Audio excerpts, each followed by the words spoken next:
مساكم الله بالخير. اليوم أحب أحكيكم على موضوع هو شائع كلش، موضوع القبض أو الإمساك المزمن.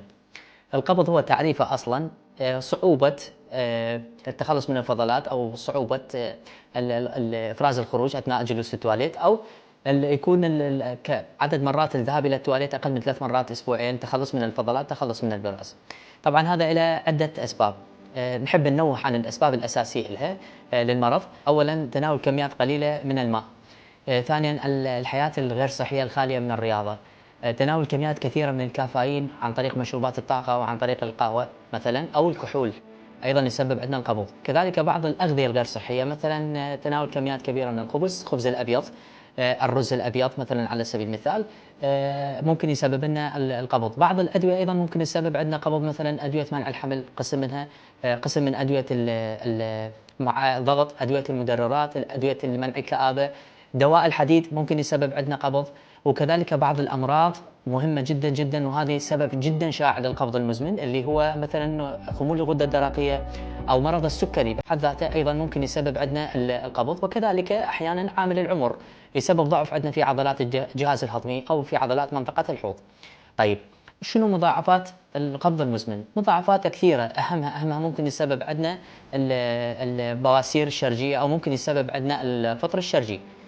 كذلك نجي على بالنسبة إلى العلاج، علاج الإمساك المزمن. أولا إذا كان هنالك مرض مسبب يجب تشخيصه وعلاجه، مثل الغدة الدرقية، ومثل ما قلنا هذا جدا جدا جدا شائع بصراحة. كذلك مرض السكري. طبعا واحدة من المسببات الأساسية اللي هو تهيج القولون، أيضا لازم نذكرها بصراحة. وأحيانا مريض عنده سكري يتصور أنه عنده تهيج بالقولون، لكن هو بسبب مرض السكري نفسه وعدم سيطرة مرض السكري راح يسبب عندنا إمساك مزمن. لذلك علاج السكري بحد ذاته والسيطرة عليه ممكن يخلصنا من مرض الإمساك.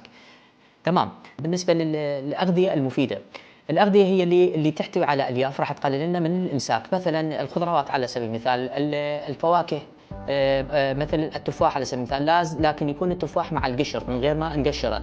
كذلك أحب أنوه بالنسبة للموز. الموز ممكن يسبب إمساك، وممكن يسبب عندنا سهولة الإخراج مثلا، أو لين بالإخراج. بأي حالة، في حال كان الموز غير ناضج أخضر ممكن يسبب عندنا قبضية أو إمساك، لكن في حالة تناول الموز الناضج ممكن بالعكس يسبب عندنا لين وسهولة بالخروج.